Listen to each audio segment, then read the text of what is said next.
Where am I? You know what the thing is? I just put together 35 songs. I sent you to put an Amazon playlist together, and then when I Yep. sent it didn't go. I don't see. Did it go to you? I didn't get Yep. it back to me. Yeah, it went to me. Did I send it by mistake to you and not to me? Because I didn't see a copy of it. Send it to me, Tammy, and Amanda. Okay. Can you send me one back? I don't know. For some reason, I don't have it. Yep. Okay. Thanks. Just So I don't working want on. people. Anyway, I don't want people not coming to the service because of the pace, which my theater teacher says pace is everything. So even though I listen to it, it sounds a little, I mean, it's slower than I grew up with, but if it's too fast for people, Yeah. I'll have to slow it down because I don't want to give people a reason not to come to our services. I mean, so I have to make sure it's at a pace that people will understand. Yeah. That's true. At least for the beginning, until we get folks back in. I Yeah. think that's going to be a long road. I turned off the video because the camera is still. Oh, it's flashing. still busted? Okay. Yeah, it's a software issue. So I don't know how to fix that yet, but I can fix wow, it you can't- temporarily. But it never stays. Is Deanne coming on? She is. Yeah, she's just bringing in a cup of tea. That was my weightlifting yesterday. It was Marianne's weightlifting. Yeah. She's not a small child. No.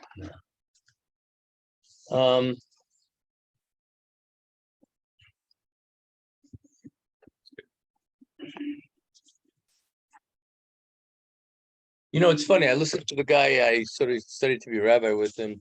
His pace is much faster than mine, and his congregation told him to slow down. He refuses to slow down. He says, "I'm not slowing down." People come every week, they hear it, and he's I'm not going to be like that, Scott. He says he refuses to slow down. Yeah, I don't know. I feel the same way as him about it. Well, he's been there 28 years, and you know, people have been on the ones that come to my service know it pretty much. But if I don't want to show people like, hey, I'm in a rush to get somewhere. That's why I'm doing it. Go with the pace that people can join in. If the whole point is to have people encourage them to sing with us, then it has to be at a pace that people can sing. When I did the prayers in Deanie's office, she said it was fine, the pace, but when I do it when I get in front of people, it seems to go faster. Yeah, I mean, you're right. You and Deanie are right. We gotta get people back in house first, and then we can start picking nits. Well, you know what? When I listened to it on the video, it sounded a little fast. I mean, not a lot fast. It sounded a little fast. If you haven't heard the service before, it's fast. Yeah. Oh, we gotta get people to come into the service. Well, yeah, I certainly want to encourage that. So okay, so let's I'm getting to Israel soon, so let's look at the Hey, Marcy. How you doing, Marcy? Okay. Are you on your laptop right now, or are you on your phone? I'm on the laptop myself. Okay, I'll keep the video turned off just because of the lines across the screen. I don't want to give Yeah. Please do, because it gets distracting for me. Yep. Really. Hey, Marcy. Hi. I'm waving at you, but we have the camera turned off. So I want to go over lesson 7 on page 31. I could send it out. I want to do it because this has to do a lot with the list of stuff that I'm going to be doing in Israel. So let me go. What book are we even using? They have it, the Modern Hebrew book by Bloomberg. Well, we sort of have it. You have it, but the chapters are different. We have the revised edition, which Okay, well, I'm just gonna listen then.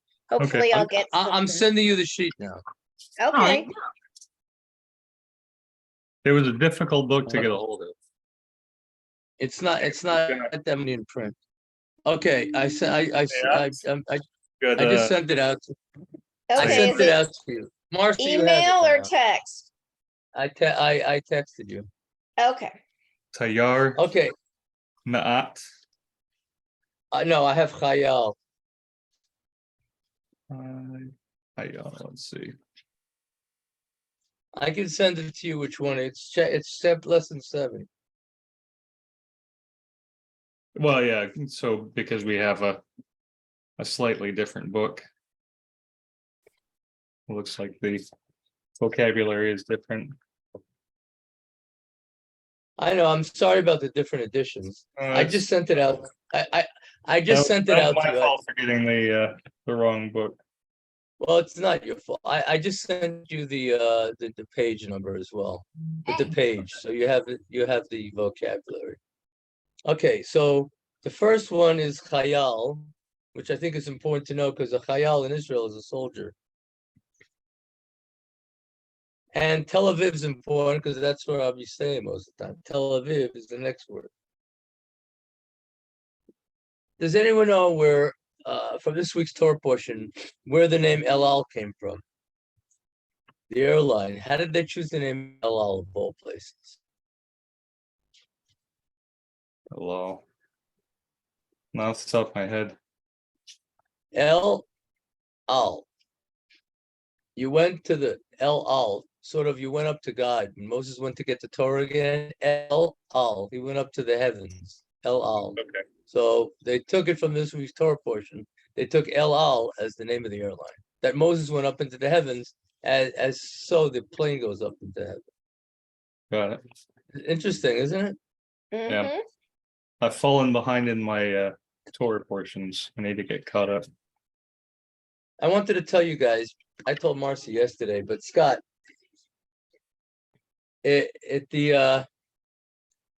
when someone who's a Baal Tshuva, someone who goes back on, this is from the Zohar in this week's Torah portion. When someone decides to return to Judaism and he's a Baal Tshuva and he goes back, but when someone decides to convert to Judaism, guess what level of heaven they go to?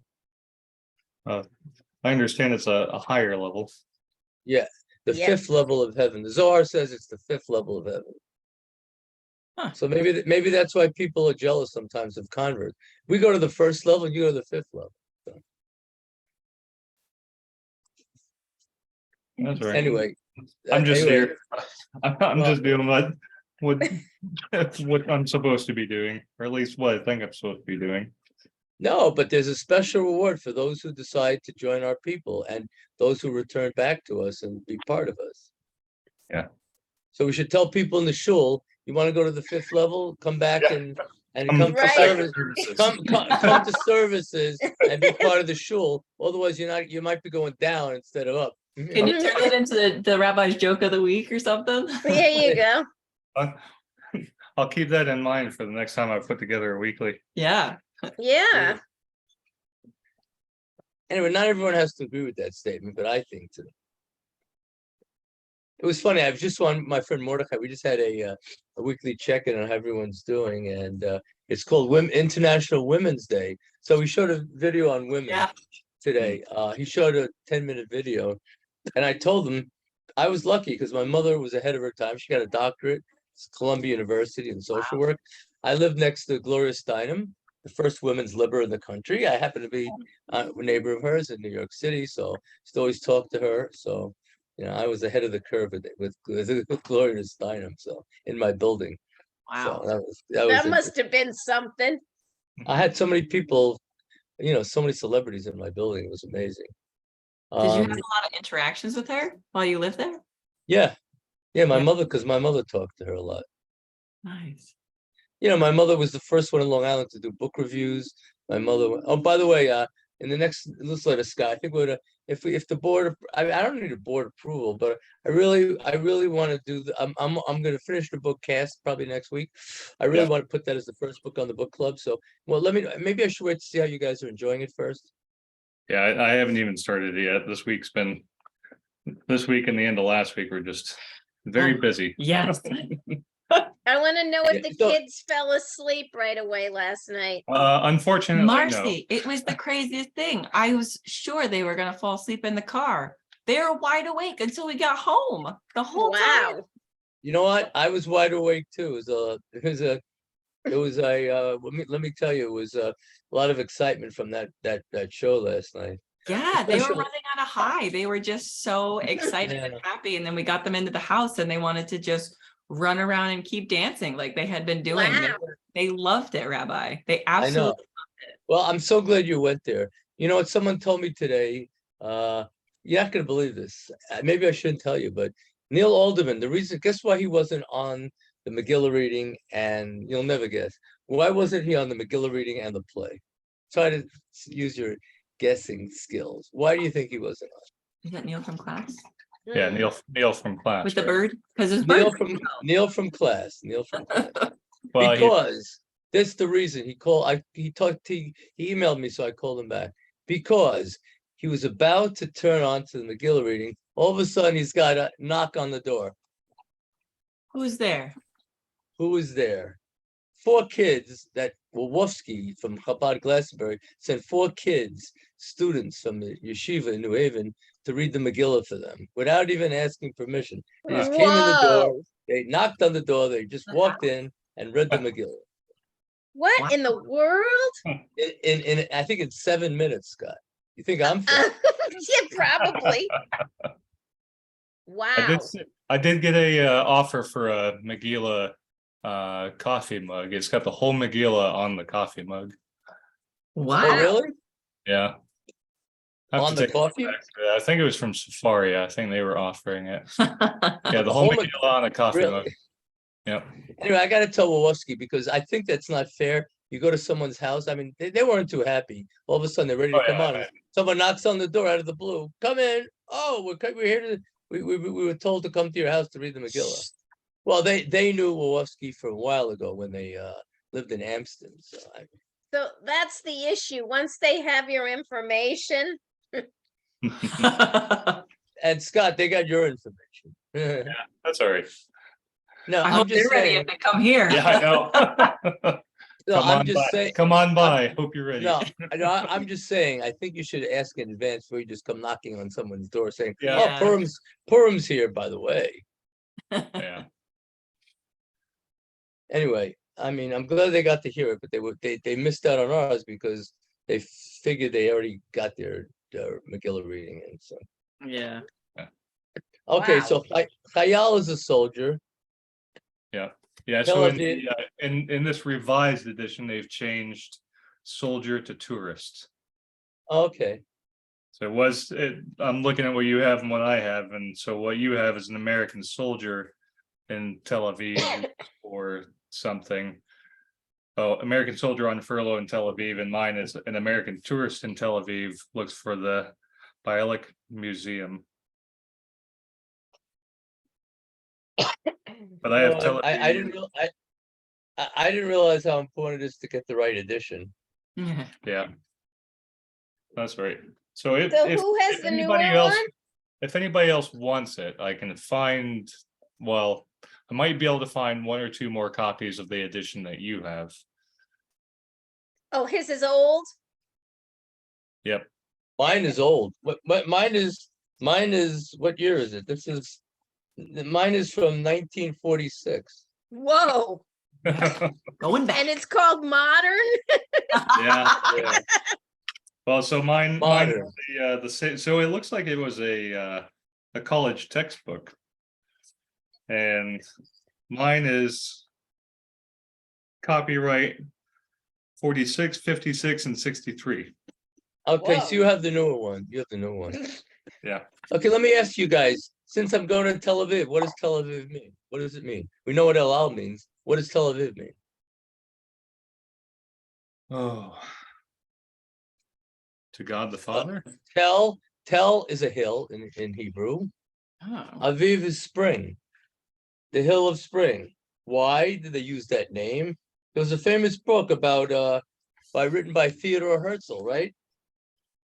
Alpenland, the old new lands. So Hey, Anyway. Scott, if you can find me a book, can you let me know or send me information? Yep, yeah, so I have a discount with thrift books. Okay, I'll take a look and see. I'll let you know. okay, okay, thank you.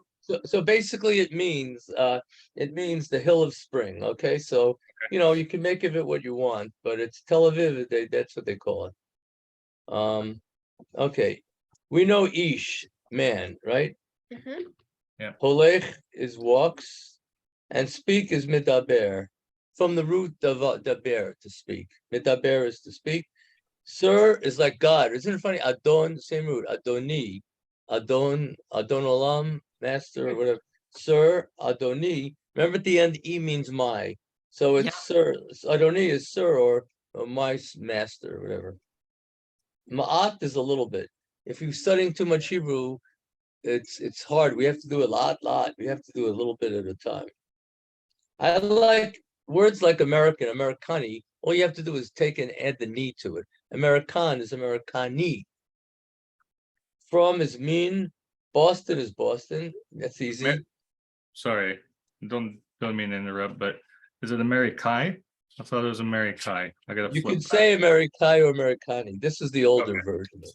Oh, okay. Yeah. And Yeah. can ma'a was small amounts? Is that what you said? Ma'at, a little bit. But Okay. And Or New York is consult. New York.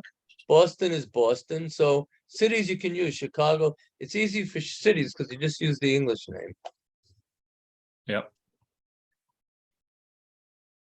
Rotse is to want. Lerot is to see. Rehov Bialik is the name of the street. Is Bialik Street. I might have to switch to my phone. I don't have the charger with my computer here. Okay. There is Sham, and a garden, a gan, a park. Okay, so that's the vocabulary from lesson 7 for today. Slicha. So, Slicha. oh, I don't have that. That means excuse me. Yeah. Yeah. Yeah, we don't have that in that sheet. Not in mine, but you should know slicha. Slicha is, pardon me. Medebears to speak. So where do you have I don't where's need slicha? or mister. Yeah. Which slicha? Which lesson is that in? Lesson 7. Or I Pim's wonder where. Yeah, or Pimsley number 1. So they improved it by another phrase. Yeah, so Pimsley uses Slicha, Zepo, it's here, or Zisham, it's there. Yeah, that's right. And Zay is the it's part. Ze, yep, Okay. it. And then Slicha can be used for more than excuse me. I think it can also mean like I'm sorry. So the more technical usage of it is pardon. Oh, okay. So like if you make a mistake, you could use the word pardon me the same as you would use pardon me. Right. Get by somebody. So Scott, what do you think of the list of songs? Did you have a chance to look them over? That's good. No, I'm actually putting the playlist together. Oh, thank you. Yeah. So I figured we get 35. We might only use 7 or 8 at the first one, but I like to have it prepared for the next one afterwards. We'll probably have one near my birthday also. So we'll have some time for the other ones. So yeah, Matt and I Deanie was listening in to our Irish show. Deanie loves some of the Irish tunes we were doing. So. Since Matt is doing a concert today at 2:00, he was doing one for the St. Patrick's Day. Oh, wow. Yeah, so we got to do some of my favorite St. Patrick's Day ones. So. Okay. So the sentences go like this: Rehov b'Tel Aviv. So Rehov is there's a street.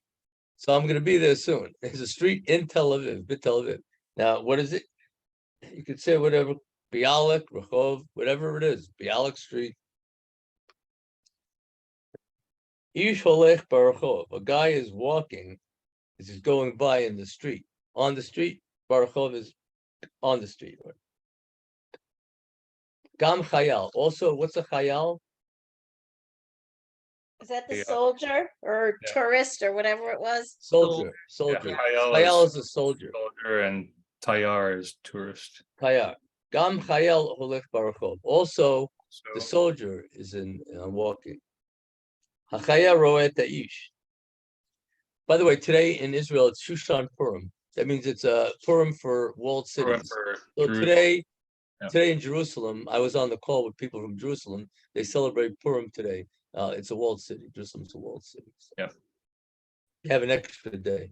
So did they walk around in costume and stuff like we do here? Yes, they do. Yeah. I mean, the parades in Tel Aviv, yes, they were unbelievable. The parades in Jerusalem, there aren't so many parades. Tel Aviv has a lot of parades. We should look that up and show it to the kids. Yeah. Oh, yeah. It's really cool floats. Really cool floats. Yeah. Chayal roet the ish. The soldier's looking at the person. The ish is, what is it? A man or a female? Man. Mhm. Because remember, we if it's plus hey, it comes hey, it's then Yisha, it's a woman. Chayal medaber al ish. What's he doing? Medaber. speaking. Speaking to the man. Chayal says, Shalom. What does that mean in this context? Hello, goodbye. Hello. Shalom. Ish says, the guy says Shalom Adoni, which means in this case, hello, because it's Mr. beginning. or sir. Yeah, my Mr. Hey, Mr. Yeah. Like the group Mr. Remember? Yeah. Atema de ber Anglit. Do you speak English? Here we go. Anglit. Anglit is English. That one. No, Rocky Vrit. No, only Hebrew. Atama de ber Ivrit. Do you speak Hebrew? Okay, I'll just tell you what the next one says. The Chayal says Ma'at. What's Ma'at? Is that a lot or a little? Oh, sorry, a little. Ma'at katsat. A little. Yeah. Ata Americani. Now, what does that mean? What is the guy saying, Scott? Are you what's Americani? Are you American? Oh, I don't have that Hey. page. No, I didn't send it up. Okay. Okay. I'm Ata Cain. is to a man, and it's asking, "Are you American?" Yeah. American. So Cain Ani Chayal Americani min Boston. I am what's a Chayal Americani? Soldier. American Yeah, soldier American from Boston. Min Boston. From where? From Boston? Remember, all cities in Hebrew that are from the United States are the same exact name. Boston, New York, LA, San Francisco. Okay. Matar Matarosarani. What do you want, sir? He wants to say Eifo Rehov Bialik. Where is Rehov? Where's this Bialik Street? Zesham. Sham. Sham, Eitzel Hagan. It's there next to what's the Gan? The garden or The park? park. Yep. Usually in Israel they use Gan for park. It could be garden too. Ani Rotzel wrote that the Bayit shall Bialik. I want to see the house of whose Bialik's house. The Bayit shall Bialik Yafem Od. Okay, so what is Yafem Od? The house of Bialik is what? Yafem Od. Rehov Bialik. Yeah, but if he wants to see the house of Bialik, the house. Goodness. Sorry. What is Yafem Od? He's looking at the house of Bialik. Yeah. What's Yafem Od? Very nice. Yafeh, nice, Ma'od, a lot. It's Okay. very nice. Toda, Adoni, Shalom. Toda means thank you. Thank you. Remember? Yeah. Adoni, thank you, sir. Shalom. I got ants in here. I don't know why. Ooh. Shalom, goodbye. You have to look where the shalom is. Here it's the end. Shalom Lihitrot. So if you're conjugating the words, it's anilo made, I'm studying. Ata, you learn. Who is he learn? Now, if it's the females that are on the call, at is you, lomedet. Remember the taf at the end, or he lomedet. You know, okay. Now, lomdim is plural for man. Lomdot is plural for females. Okay, so if it's male, plural, it's lomdim, ends in the im. Remember, the female mostly ends in the ot, right? Does everyone remember that? Male. Lomdot. Okay. Any Either- questions? Any questions on this lesson? I had a quick question on the book. Yeah. So I can get 2 more used copies of the one that I have for the same price as 1 copy of the one that you have, Rabbi. And there's only 1 copy of the one that you have. Oh, So there are no additional copies. So we wouldn't be able to use all 3 of them. But it's the same price as buying 2 of the one that I have. well, I'll leave it up to you guys what you want to do. Or the third option is there's a 1982 paperback revision. And then there's a very good copy for $17 and 2 good copies for $15.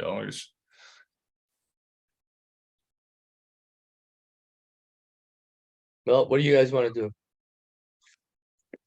How do you feel, Marcy? You want to go halvesies on me with 2 of the ones that I have, and then we'll give one to Rabbi? I think Yeah, we probably maybe- should, so we at maybe least we all should have do the that. same book. Yeah, I Yeah. think it's much better to do the same book, all of us. Yeah, because I can't find more than 1 copy of the one that Rabbi has. Okay, So I'll put those on order, and when they come in, Okay. I'll bring them into the school. okay. In the All right. meantime, we'll send you copies like we did today. of All the right, and just let vocabulary. me know how much, Scott, when you figure it out. Okay. Yeah, it's free shipping, and the total order is $28.28. Okay, I think we're good. They haven't done the tax yet, so I don't Okay, yeah, see that much. Yeah, take up, $30.08. perfect. yeah, use your big tax refunds. I owe. I don't get refunds. I I owe. haven't even thought about it yet. I now that I got all the information, guys, I gotta go look at it. Probably next week. I want to do it early. I forgot it's only February. Yeah. I'll probably have to pay for Logan, so whatever. It's not gonna do me any good. I think the government can use my $4,000 at this point. Oh, Anyway, that's horrible. well, Mm. you know what? I had a guy come in the office today here. He came to us high holidays. He walked in here, guys. He said he wants to move to Israel. He said he can't stand this country anymore. Oh, boy. We all know him. I'm not gonna say who it was, but anyway, Okay. he comes here and I call up the Nefesh B'Nefesh. I call up the resettlement program in Paramus. So they said you have to fill out a form that they send you on the internet, on email. So Scott, this is where you may come in. He says, I don't believe in the internet. I don't Oh, believe in no. Oh my gosh, was it my dad? someone the age of your dad. No. Anyway, I said that maybe we'll set him up, Scott, with an email if that's the only way. He wants to go to Paramus. I said, well, speak to them if you can go to Paramus. If not, he doesn't trust the email. Anyway, I said Scott will help him out if he needs to get an email address. Wow. He doesn't have an email address. All right. Okay, Wow. so that's I figure we should help him out, right? Yeah, if he's my dad's age, then he's not. There's no change in that. It's not not going to be something he's going to learn now. Does he have a smartphone? No, I was just gonna say probably not. Does he even have a cell phone? nope, Yeah. Wow. There you go. Not even No a s- flip? nope, Wow. nothing. Anyway, I told him, well, we'll try to help him out, though. Okay, we'll see. See what we can do, right? Wow. If someone can't stand this country so much that they want to leave here so badly. I mean, as if Israel is so much better right now. Look what's going on there. I know that's This a is little. true. Yeah. Yeah. It's not as if everything's hunky dory over there right now. Believe me. Has this person ever been to Israel? Nope. Oh. All I know is they say they don't want to live in this country anymore. Okay. There's a lot of people like this, by the way, in the country. A lot of people are leaving this country. I was gonna say, is it your friend Hi? Nope, nope, it's I'm not. just, I'm just kidding. The guy much older than her. Anyway, so I think, Scott, that's a good idea. In the meantime, we'll just send pages. It probably won't be back for next Tuesday, but Yeah. so here's a little exam. What does Tel Aviv mean? Tel Aviv, the Hill hill of Spring. Ring. Okay, I bet you ask most people, they won't know. That's true. Mm-hmm. I may not remember tomorrow either, but I think I'll remember the spring part. Anyway, before we get to the Jewish literacy, I want to tell you something I studied yesterday with one of my rabbi friends. I told Marcy about this. So the question is, didn't it make sense that after Moses didn't come down because they didn't have the right clocks and he was late according to them, they worshipped the golden calf? So why would someone say, hey, you know what, Moses, you're not here to lead us. So why don't they just say, Aaron, you know us the best. Aaron, why don't you become our leader?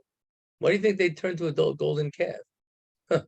Well, All things. Well, they did turn to Aaron at first, right? Right? Yeah, they did. They did turn to Aaron at first and said, we want something. Right. And what did Aaron say after they killed people? Right. Right. Yeah, Exactly. he appeased them by They telling they them, all right, they fine, you want they something, give me all your gold.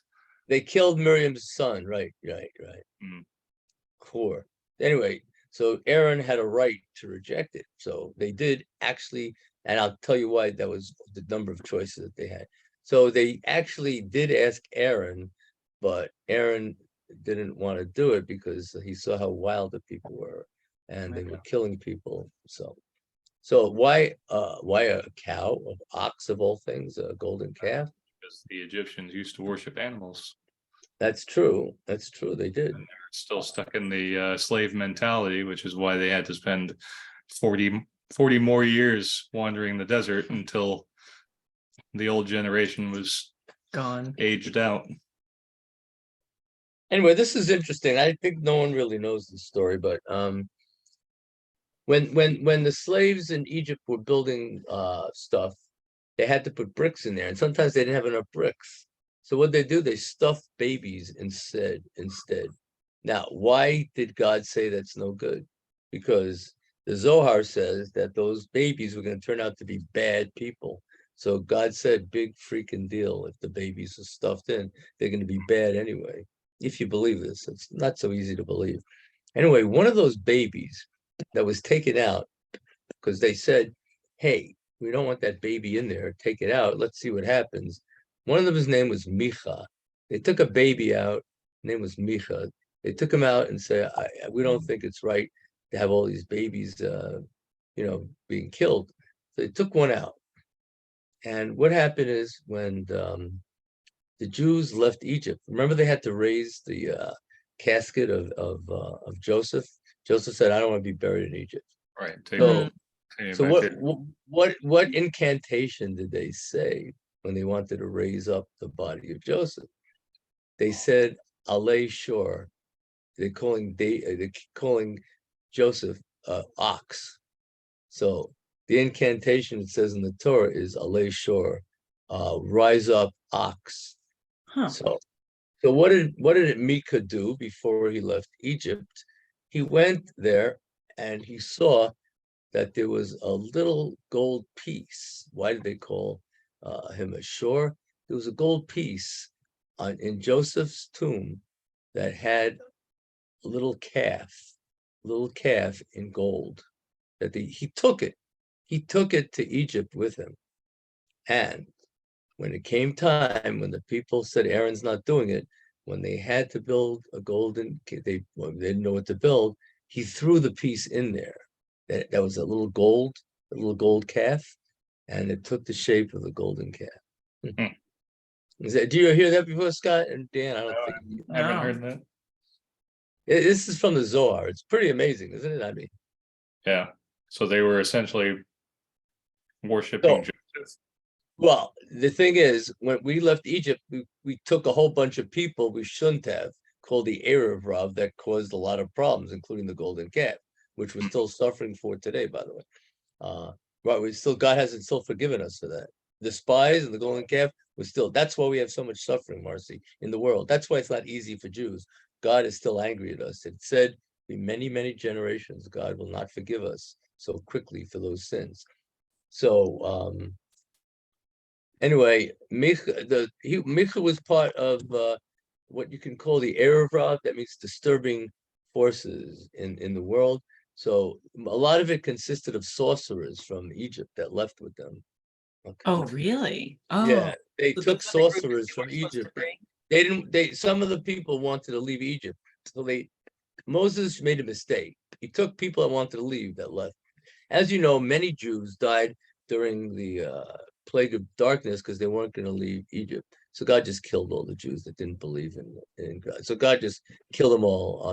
So many Jews, so many thousands of Jews died in the plague of darkness. And those are So the ones that didn't mark their doors, right? they didn't mark the doors. They didn't believe in God. They didn't think God was taking them out. So God Yeah. says, well, let me show them. I'll just kill them all. So, I mean, this is the stuff that people don't talk about when they teach the Torah portion usually. Yeah. There's a lot of folks in California who are in trouble then. So do So, you also think that those could be like part of the 600,000 souls that had to start over again because they just weren't getting it? yeah, That's what I Yeah. keep thinking about sometimes when we're talking about this stuff, and people, the people who didn't get it got killed off or something happened to them and they are no longer there, and it's their way to learn in a different manner and and from a what different perspective. and what happens when you multiply 600,000 by 10? There's your 6 million. Yeah. There's your 6 million Jews that died during the Holocaust. Oh, wow. 10 is our magical number. You take 600,000 root souls, you multiply it by 10, you get 6 million. Okay, I'm switching to my phone because my computer doesn't have enough charge. Okay. Okay. So I'm gonna take off. I have errands to do, but I wanted to catch, but I wanted to come in for the Hebrew and say hello. Yeah. Okay, Hi. glad you joined us. See you again. Have a good day, everyone. You Okay, too, bye. Marcy. Scott, I wanted to ask your honest opinion. What do you think about Chabad just walking in on people's homes? I would say that's a no-no. That's unannounced. Not something I would do. I learned years ago not to do such a thing. I once did it to someone and I was sorry because someone, old member of the synagogue here, used to just knock on my house every day, come to my door and say, let's go out to lunch in Yantic. And I just didn't like it. She'd just walk in my house. And I didn't like that type of thing myself. But I understand that these are different circumstances. Yeah, but still, that's you want to do a mitzvah, you want to help people out, but I think you should at least get their permission before you're coming in their space. all right. I agree. Yeah, that's a no-no. But it's good intentions, I think, right? It's good intentions. It is, but it's not well thought out. So, your kavanah is one thing, but you're properly thinking something through before you do it is also, I would think it would be a requirement. You know what? Elliot told me once when I went to someone's house, I guess, I forgot what happened. Anyway, I just knocked on the door. Oh, yeah. Oh, I remember what. Oh, one of my members in Florida, Boynton Beach, Boca, I was very close to her. And her son, her nephew was having a party in Niantic, July 4th. And she said to me, just go to the party. They didn't invite you. Just show up there because I really want you to be with the family. I did it against my best wishes. I did it. They didn't say anything to me. But when I pointed out Elliot's friends or some of these people, when I pointed out about that I didn't like people coming to my door like this person, D, I'll call her, he said, look what you did in Niantic. He said, that's not right what you did. I said, I didn't think about it. The the woman who I was so close with said to please go over there, but I didn't have a formal invitation. Right. I was crashing the party, as they say in the song. Yeah. And people aren't going to throw me out, but I wasn't invited, and I went because I never did it again. Hildy always told me to go to more of them. I said, no, I'm not going anymore. If I'm not invited, I'm just walking to someone's house. Right. Well, and I hope they would say something, at least give the information back, right? We're supposed to be able to stand up and speak instead of just let things go. So they can be very thankful for the thought, but they can let kindly that it might work out better if you give some sort of notice. Because also, what if they came in a very awkward moment, right? What if there was something going on internally in the household, and that would have been really awkward for the kids to have to walk into? So just ideally. Yeah, I mean, it's a difference in culture, both in location and time. So, once upon a time when we didn't have phones and email and other means of giving somebody a heads up that we're coming for a visit, right? Yeah. Folks would, even just recently in the 50s and 60s, right? Door-to-door salesperson would come up to the door at random and sell you a vacuum, right? But you knew not to walk around your house naked because of that. Or whatever the similar story could be, right? But nowadays people, the expectation is privacy, and because of that, folks do not act the same way behind closed doors that they do with company. So when company is unexpected, it is offensive to folks these days because we are living in a different time and place. You see, I made that one mistake once. I never made it again. And that was many years ago, but I listened to someone and she kept telling me to do it again. And I never did it again. If someone wanted me there, they would have sent me an invitation. Right. Or called me, say, come over, please, Yeah, or it would have been coordinated somehow. I didn't realize I was violating anything. The first time I did it, I said, I'm not doing it again, but I didn't realize I was doing anything wrong. Yeah. That sounds just like me when I was younger too. I wouldn't have thought that far through. I would have more thought about what I was trying to do for the other person. So I can understand where you're coming from back then. And I had to learn the same exact way, trial by error. So listen, we're all human. We all make mistakes. I didn't know what was wrong at the time. And they didn't tell me. They just said, park your car in the right spot there by the beach. And that's it. So.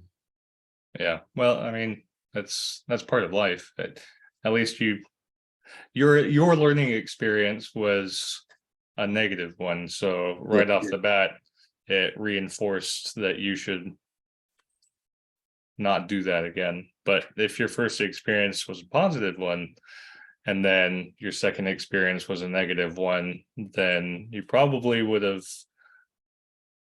pursued it just in a more refined manner. Yeah. Well, I have another member, not really a member of the synagogue, but she lives away, but her son was here for some reasons. She used to shoot. One day she just walked into my door and I left the door open. One day she just walked in the door and just sitting in my kitchen. I'm wearing hardly any clothes. And I said, please don't do this again. After that, I just never had any. That's a good example, right? That's a good example of your personal experience.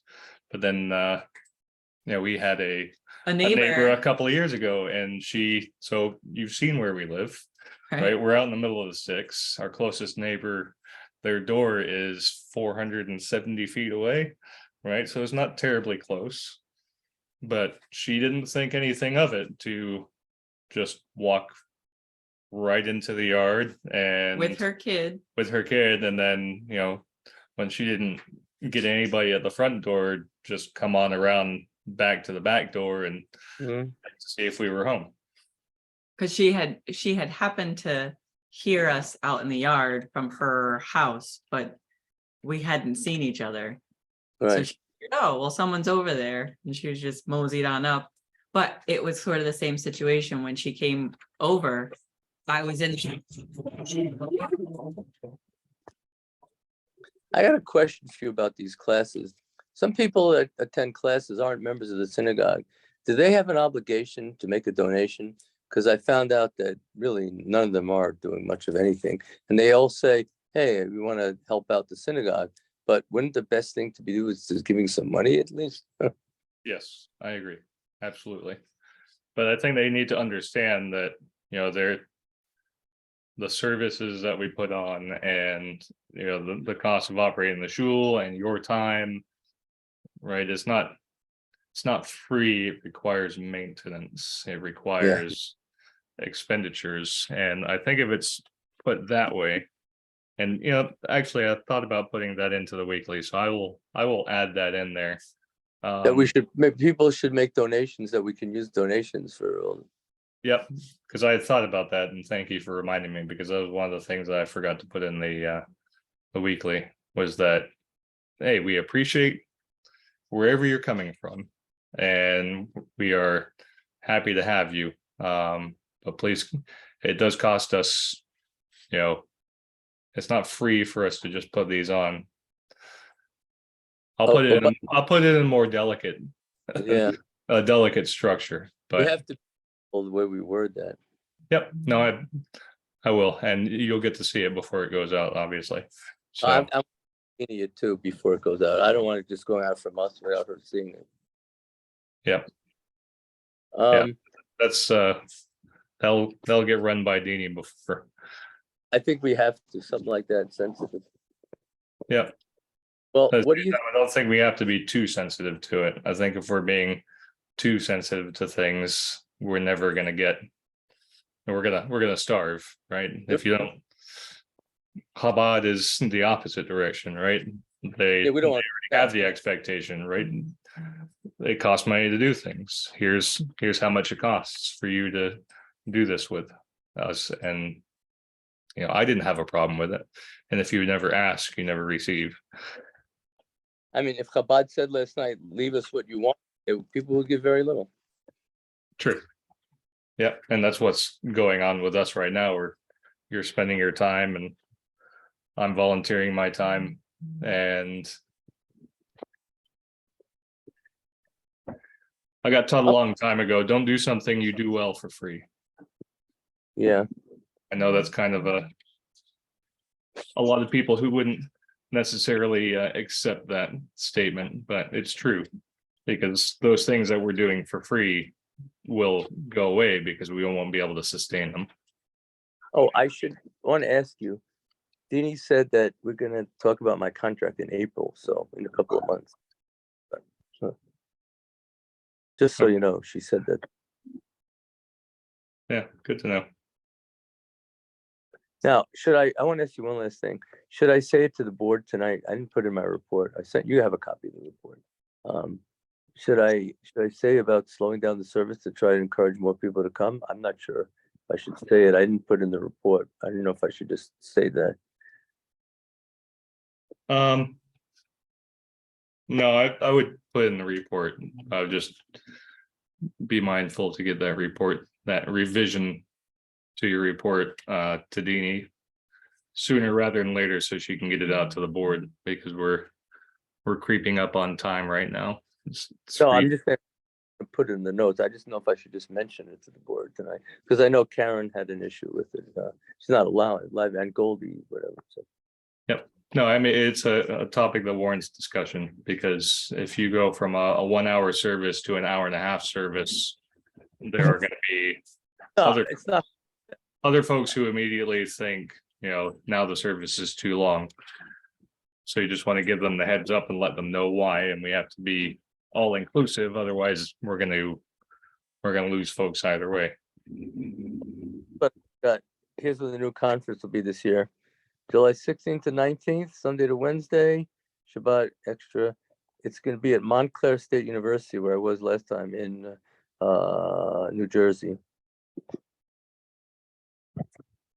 You think I should go, guys?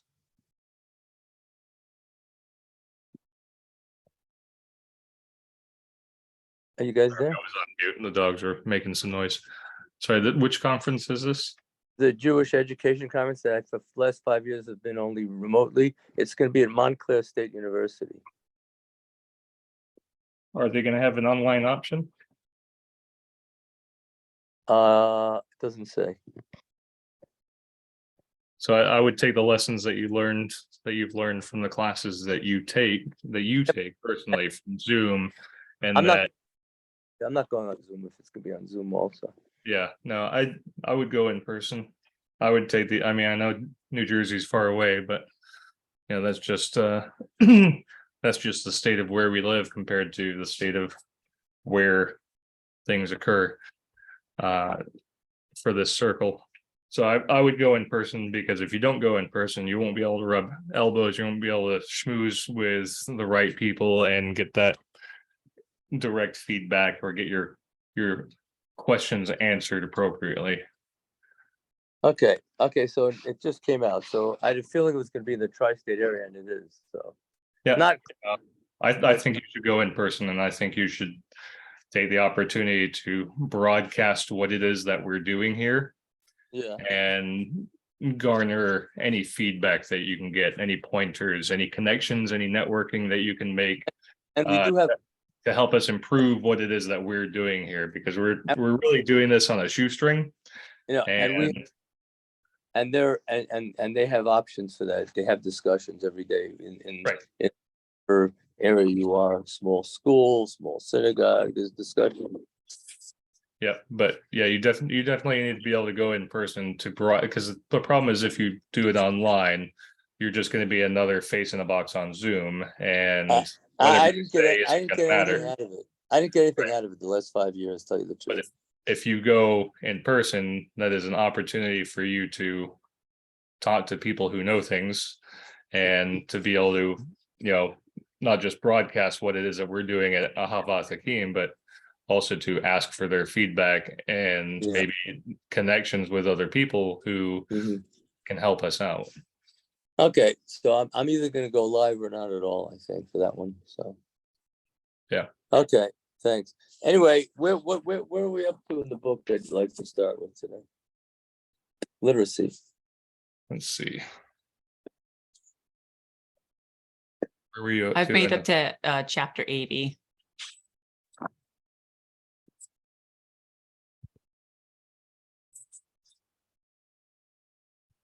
80 is what are the kids doing now? Sleeping. Thank goodness. Oh, okay. Getting them. Okay, so Bar Kokhba's rebellion. Yeah, the Bar Kokhba. Okay, wow. Some people not sure how it happened, but say the Romans, they wanted to get rid of our religion, right? They said, if you circumcise yourself, if Brit Milah and you study Torah, you're dead. We'll kill you. The greatest spiritual leader of that day, Rabbi Akiva, enlisted in the struggle and promoted by saying that. Can you imagine him saying, the great Rabbi Akiva, that Bar Kokhba was the Messiah? Can't believe it. How could someone like Rabbi Akiva proclaim him the Messiah? In fact, it's true. They were trying to get rid of us. He obviously must have been very charismatic, right? Because everyone flocked to his army. What happened? The troops inflicted casualty. At first, they said, "Oh my God, Bar Kokhba, look how good you are, son of the star, Bar Kokhba. We're winning the battle." And he took control of Jerusalem because the Romans, Hadrian was trying to, as you know, to turn it into a pagan city. So when we beat in Jerusalem, unfortunately temporary, and in the war, the main thing is to win the battle, not the last battle. We couldn't do that. The Romans sent Julius Severus at the head of the Roman army. The Roman historian provided a detailed description of the strategy. He was reluctant to fight the enemy face to face after seeing the numbers. Instead, his practice was to have the numerous soldiers capture singly or enclose and besiege them in their fortified places. Then he's cut off the food supply. So very few Jews were saved. 50 of the Jews' strongest fortresses were destroyed. 985 of the most important settlements were razed. 580,000 Jews died. Can you imagine? Wow. So the land went to waste. Jewish soldiers inflicted casualties, so many that when Hadrian sent notice of the victory to the Senate, he refrained from using, "I and my troops are well." Nonetheless, the Jews were defeated until they were pushed back to the last fortress. What happened? Beitar, the southwest Jerusalem, according to tradition, when did Beitar fall? On the 9th of Av, right? And the same time that 2 temples were destroyed. By the time the Romans pushed up the rebellion, 50% of the population was dead. In year 135, Jews found themselves outnumbered by non-Jews in their own country. Those who survived the war didn't do well. Many were sold into slavery, others became prostitutes. Jews couldn't visit Jerusalem. The failure of Bar Kokhba, along with that of the Great Revolt, were the greatest catastrophes to befall the Jewish people prior to the Holocaust. Do you think a lot of people realize that, guys, that this thing was so bad? No, I think we lose a lot of history. I think mankind is very short-sighted, and because of that, we pay the same price many times over. Again. Yeah. I mean, I can't believe how many people died. I don't think how many people realize how many people died during that. 580,000 Jews. Yeah, in Judea. Yeah. That's 600 again. Not quite 600, but Right. a lot of people died. Right. Lots of people. Good boy. So who was Bruria? One woman. Who was that one woman, Bruria? Oh, she was the well, now it's in front of my face. Yeah. So the wife of the 2nd century Rabbi Meir. Speaking about International Women's Day, she was Yeah, a feminist. Since today's the day, what it emphasized that she was very smart, okay? In some stories, she's sweet, angry, tragic. The happiest anecdote happened in Brachot, which we started studying 16 years ago. When the hoodlums harassed her husband, Meir, he prayed to God that they should die. She approached him for the violent words, "Don't justify yourself because the psalmist played, let sin cease from the land. Sinners don't have to die for sins." Whereas Rabbi Meir prayed that the hoodlums repent, and they did. So he said, okay, at least do tshuva, right? Because what level of heaven do they go to if they're Baal tshuva? 5th level. Yeah. In another episode, Bruria, not Meir, who was angry. Apparently she'd be offended by it, adage, "Don't speak much to women." Can you imagine, Dan, if someone said to you, it's not good to speak to women? I'm sure back then they said that all the time.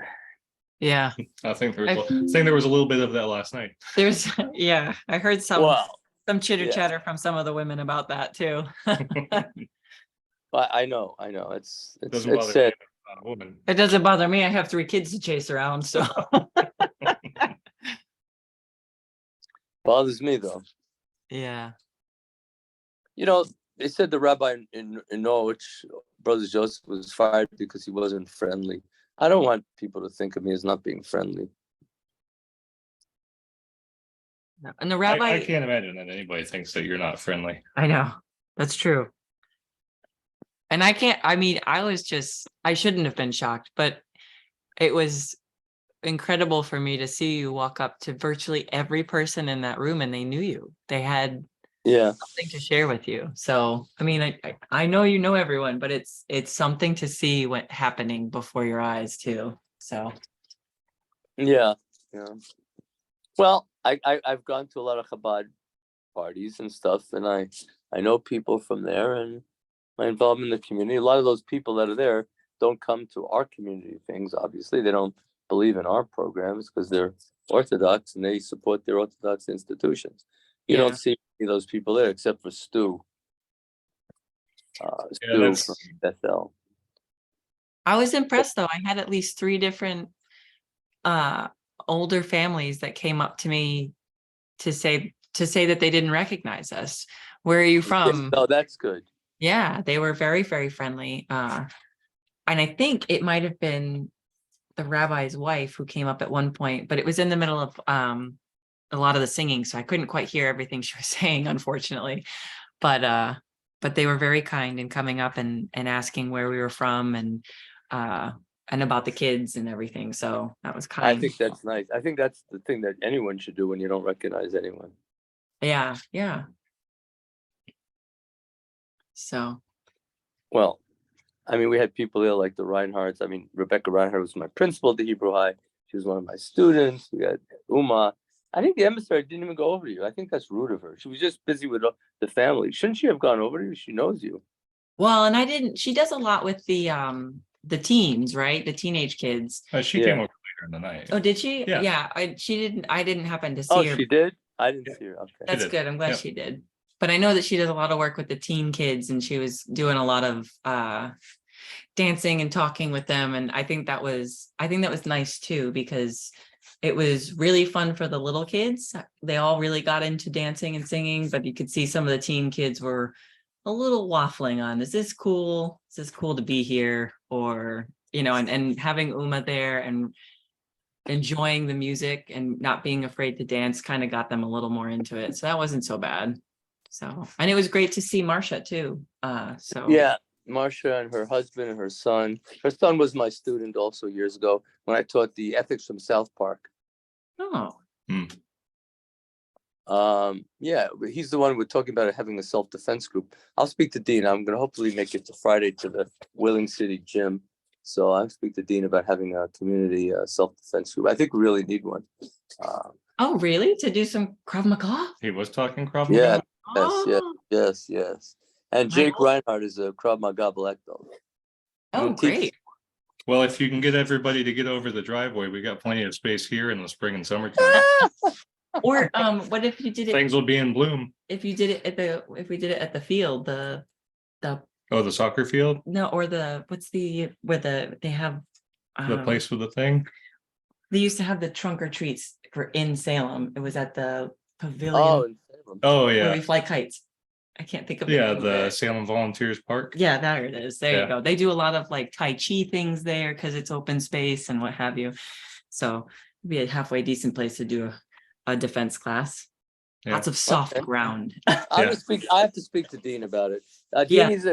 Deanie's not adverse about not even having here. She's even thinking about here is okay. So I'll have to ask. Oh, that'd be good. Yeah. I got to get some more info first. Throw some pads down in the hall and call it good. Yeah. I think I have to get more info about it. I'll speak to Dean about it. Not enough info for this board meeting, but. Yeah. Well, and you'd want to do it when it's a little warmer anyways, too, so we can get the people out. Yep. But, you're right. A lot of those people, you don't see them. There's only like maybe 2 or 3 of them that were there at our community events that go to those things. Because the Orthodox world over there, they don't support our things, unfortunately. And who was the gentleman with his 2 children that were sitting at our table again? Oh, that's Aaron Vincent. His 2 kids used to be in our Hebrew school. The mother's not Jewish, and they got divorced, and she's not raising them Jewish. Oh, all right. But he was from our synagogue, our congregation, right? Well, he's not a member, but his kids went there for 2 years. Fran, because his mother and Fran were one of the best friends. So. Oh, okay. Yeah, because Marcy had recognized him, and she said, "Oh my goodness, haven't seen them in a long time." So. Yeah, it's the mother doesn't want them to raise themselves Jewish. Yeah. Oh, well. That's a shame. It's a shame, really. Those kids are adorable. They were so smart. And they had a blast. It seemed like they were having a blast last night too. So that's good. Yeah. Well, that's the whole community rebuilding thing, right? Mhm. Oh, yeah. Okay, so In, that was in the end, with the attrition that everybody's facing right now, in the end, everybody's going to have to do this hand in hand. well, yeah, we're gonna have to. Yeah. Well, it's a small community, and you know what? We got to do what we do. Yeah.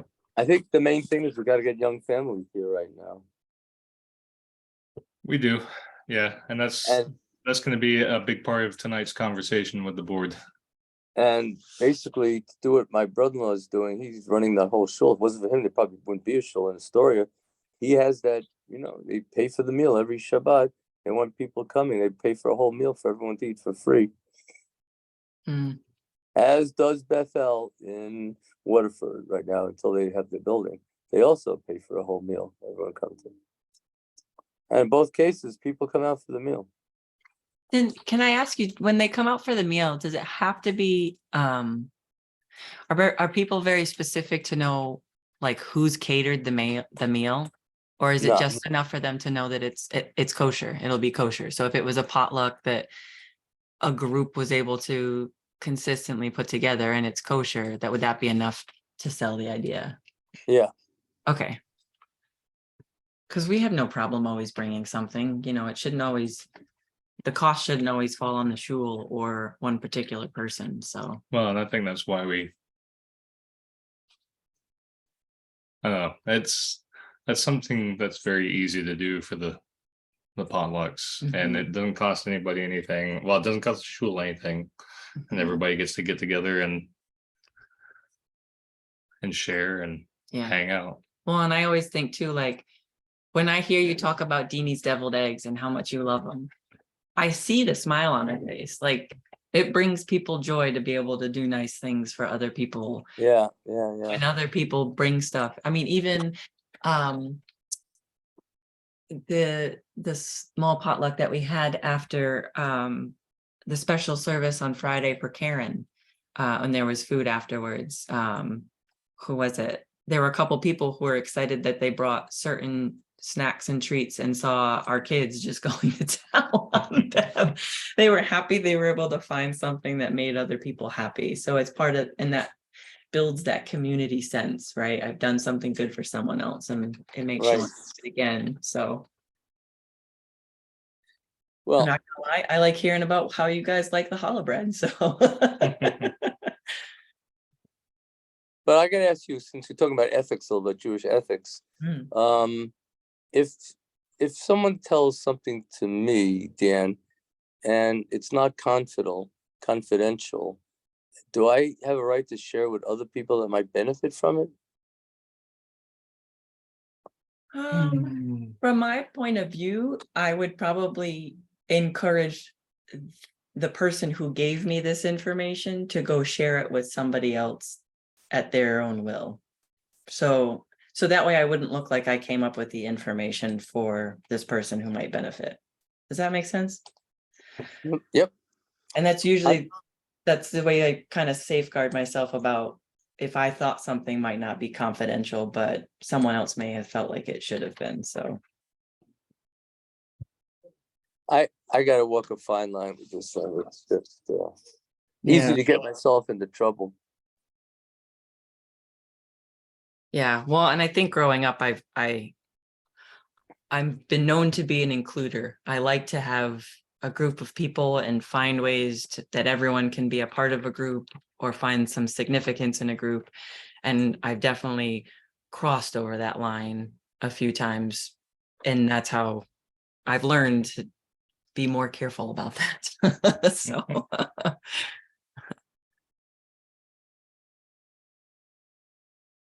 Okay, should we go back to brewery? Yes. Now, this is a tragedy. I always think of brewery, I think of this. On a Shabbat afternoon, 2 sons of those died. Can you imagine? We don't know how. The Talmud doesn't say, but when he returned home from the synagogue, he asked for the boys. And Brewery says, instead of saying Havdalah, she posed a question to him. Time ago, I was given a treasure to guard, and now the owner wasn't much back. Should I return it? Of course, Mary says. Whereupon, Burial led him to the bedroom and showed him the 2 bodies. These are the treasures God had taken them back. That's the commentary on Proverbs 9:6. What do you think about that? Wow. Oh, that is, I think that would be very hard to handle because that was his wife. That's her telling her husband, right? Yep.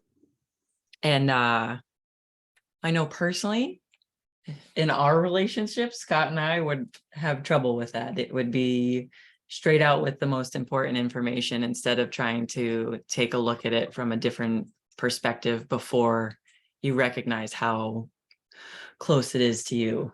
So, especially dealing with your 2 children. Yeah. But I It's also such a treasure. maybe that's how their personal relationship worked too. I don't know. Well, they say when you lose kids, it's like a tikkun, like they live for a certain number of years. They have to just reincarnate just to learn some. I mean, I don't know how else you could explain these things, but or Yeah. my rabbi that gave me ordination, very religious. I mean, he was always praying for his daughter because he had 1 kid only, and he said, if I mess up something, my daughter's going to be affected. So Yeah, it's a lot of pressure. but life isn't easy. Look, that's a perfect example. Mm-hmm. But notion of Rui as a role model troubled some conservative Jews who didn't like the idea of women delving into advanced religious texts. So it says that they slandered Bruri and Rabbi Meir. According to the tale, Bruri mocked a rabbinic adage. Women are lightheaded. I like that. Vexed by her contempt for rabbinic saying, Meir set out to prove that it was true. He persuaded one of his students to try to seduce her. When the student succeeded, Bruri, ashamed that she had let passion carry her into adultery, hung herself. It is an amazing story. Well, Rabbi Meir went off in disgrace. The lesson was obvious. The learned women of easy virtue were not to be emulated. Fortunately, in modern life, the story has generally been ignored or repudiated and Guria's name restored. Can you imagine? Yeah, and that sounds like chit chat. I don't know. Should we take that story literally? I think that that may have been the amount of pressure that she was under.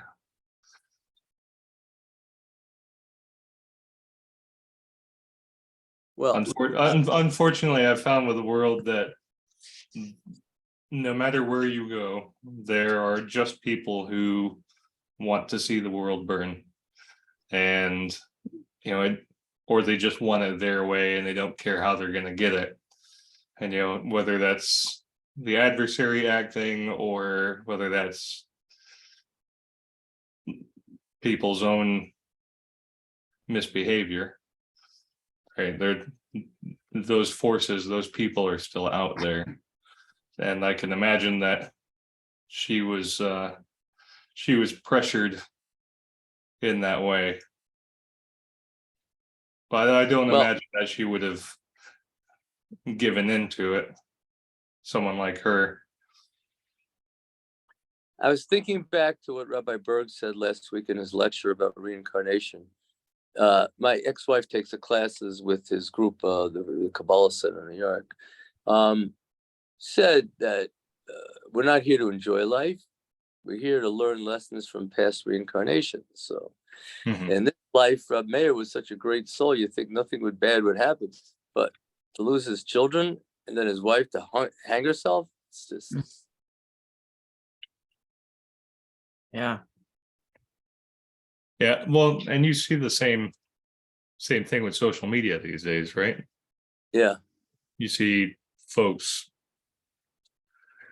they take the first piece of gossip that they can get a hold of and they run somebody's name into the ground.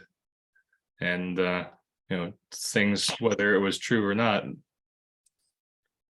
or whether he's even well understood or not. Some folks cannot bear that sort of pressure. And I imagine that she was not in a good place after losing 2 children. Well, you can only imagine what it's like to lose kids like that. So Yeah. Or how do you think she might have felt if she had found out that her husband set out to prove that, or what put the student up to it too? Why well, do you send somebody to come try and seduce me after I've lost 2 children? Maybe it's because he doesn't want me anymore. I mean, there could be a whole world of things that she was thinking and going through. could very well be, yeah. Doesn't justify it, but you see in her response, if she was so ashamed, she hung herself.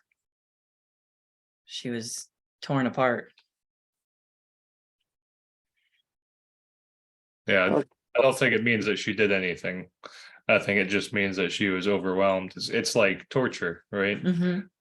If you torture somebody, they're going to tell you what you want to hear, not necessarily tell you whatever What they secret think. they're holding. Yeah. Right. And that's many, unfortunately, with torture, it's because the people who are doing it want to do it, not because it works, because it doesn't. And that's the same sort of thing with people's behavior when on social media, when they get a piece of juicy gossip, or like in the case of Peruria. So I think that's the kind of pressure that she was feeling. She was probably feeling the guilt of losing 2 children, and then this was like the straw that broke the camel's back. Mm. There's just so much that one can bear in life. Yeah. But I like the speaking second. from experience, you can, as long as you ask for help, you can find your way through it. Mm. Yeah. But you need to know, you need to get over yourself and ask for help. Yeah. I just like the second part of what Rabbi Berg said more. I like to speak about this, but I like the second part of what he said. He said is, okay, our job is not to enjoy life, but to rectify ourselves and whatever. But the second part is, they said, if we're lucky enough, we can grow exponentially spiritually. Yeah. It is too. I don't think many people in the synagogue are choosing that option. We're putting things in place for them to do that. Well, and that's all we can do, right? We can only lead the horse to the water. If you shove its head in the water, it's going to drown, right? You can only lead it to the water. You can only show it the water, right? But you can't make it drink, right? And that's the case, not just with us, but with a lot of folks doing a lot of things these days. If it's not entertaining, and if it's not served up to them in an Amazon box that they only put the order in for an hour ago, it's difficult for them to take it, because everybody is busy with all these other things that they have to do, right? But not really, because they put themselves in that situation. We can only be there for them. I guess that's what I'm trying to say. We can only be there for our congregation and for others who are looking for solutions in what we offer. Well, I have criticism sometimes from my Orthodox colleagues and stuff. They're saying that conservative Judaism isn't really Judaism, because people are missing out on the main message of life, about sort of what Rabbi Berg said, about growing spiritually, about praying hard. I'm saying, well, you know what? People aren't getting the Jewish life here. And they said that's why places like Chabad, and even though people don't understand the prayers there, that it's important, because at least they're showing an example of how to be a Jew, Yeah, and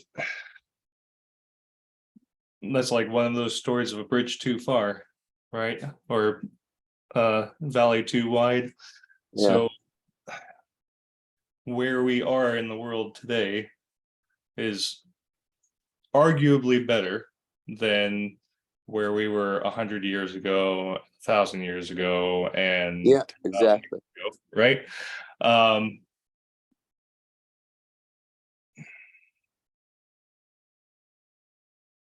There are a lot of demands on the individual today, and a lot of things that deter people from being able to take on any more. And a lot of it is played off of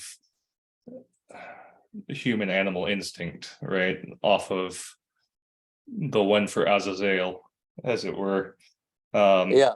You know, you've got, yeah, of course I want my belly full, and of course I want the laugh, and of course I want to mate and have children. But you know, at the same time, right, a lot of folks are probably better at fulfilling mitzvah, whether they do it intentionally or not, than they were even 100 years ago. I think Orthodoxy and Hasidism is an ideal, and it's something good to strive for. But you know, when you look at gosh, no, I'm gonna have to reach back into my brain and find this. There were two brothers, one of them studied and one of them worked. And the brother who worked was the brother who supported the brother who studied. Oh, right. The brother who worked was the one that got the higher reward. Yeah. Because without having both feet planted firmly in this world and its demands, there can be no Torah study. Exactly. Yeah. So it's an ideal. It's good that it's there, but it takes all sorts, right? It's good that Hasidism, and it's good that the Orthodoxy are there. It's good that they hold such high standards. And for a lot of people, that seems unattainable. I mean, I can look at it right now, and I do not know how I would attain those if I were to even be permitted to attain those. And I'm not saying that it's impossible, because I've done a lot of things that are impossible. Yeah, I know. But I just think we're shooting ourselves in the foot by people saying, I told you so. When you see people that don't raise their kids Jewish here, what happened recently here, or they're not saying Kaddish for parents, or they're not wanting to come to services, it looks bad. It looks bad for us as a community. Well, we're shooting ourselves in the book, We're shooting ourselves in the foot by being divided. Yeah. Right. Right. We're shooting ourselves in the foot by being Orthodox and being Hasidic and being following Hillel and being conservative. And, you know, there are as many Jews as there are grains of sand. There are many types of Jews as there are as grains of sand. And as long as we are still feeling that we are an arm's length away from the Jew next to us, right, we'll always be divided. And unless we all recognize that we're in the same boat and that we should all be rowing the same direction, we're never going to get anywhere. And we're going to have to continue to learn those lessons over and over and over again. You know, a Jew is a Jew is a Jew, right? I wasn't born a Jew. I don't have any genealogy that I know is Jewish, but that doesn't mean I wasn't a descendant of somebody, right? Because we only know the Levites and the house of Levi and the house of Judah, right? The 10 others are out there. And okay, so you're saying that somebody's not a Jew. Well, yeah, technically that's accurate, but neither are Levites. So I have a hard time with this because it's intentionally divisive. Right. We are intentionally dividing ourselves. And I get it that, right, there are people who are going to want Yeah. to, people who are going to want to take advantage, right? And there are Mhm. people who are going to want power, and there are people who Right. are going to want to conquer and suppress and subdue. But We've talked about this a number of times, you Yeah. and I, yeah. unfortunately, whether anybody wants to believe it or not, we're all brothers and sisters on the same spaceship. Right. I'm just saying that other parts of Judaism have their own issues and stuff, and there's yeah. wrong with everything. But I'm just Every saying, family has issues. I'm Every just family has saying. issues. It's about how they deal with them, and it's about how They come come together. Yeah. Right. So we gotta come together right now. Yeah. Well, that's the thing. Yeah, we have to. Yeah, really. I mean, yeah, we don't want to keep shooting ourselves in the foot about things like this because, we have to be there for people. That's the main reason we're here. That's our purpose in life, actually. So we have to keep that more important than anything else. Right. That's what we have to do because that's everyone's sole purpose of life, basically. Right. Are we all here together to do That's better and to do good, or are we here as individuals to do better and to do good? Mm. Right. And if we're here as individuals, then how do you know whose good is right? Is my good better than your good? So you should be doing it my way, and you're wrong because you're not. And that's the whole division issue. Mhm. Okay, I gotta go. I have PT, but All right. But anyway, it's been a good discussion, and I think we have to really revisit that again in a community level about that, because I think if people don't realize the power of prayer, it's just if they don't want to be bothered with it, they're missing out on a lot. Yeah. Right. Because it's powerful, really is. If you want to not do it and stuff, well, not such great things happen. We all know, but everyone makes their own choices. But we have to make sure people at least know about it. Mhm. Okay, guys. So nice to have you guys on class, and we'll get settled with the same book soon. So we can go about it the best way we can. Okay. All right, Okay. great. Thanks. Take care, guys. Bye. Thanks, Rabbi. Have a good night, Dean. I'll see you later. You too.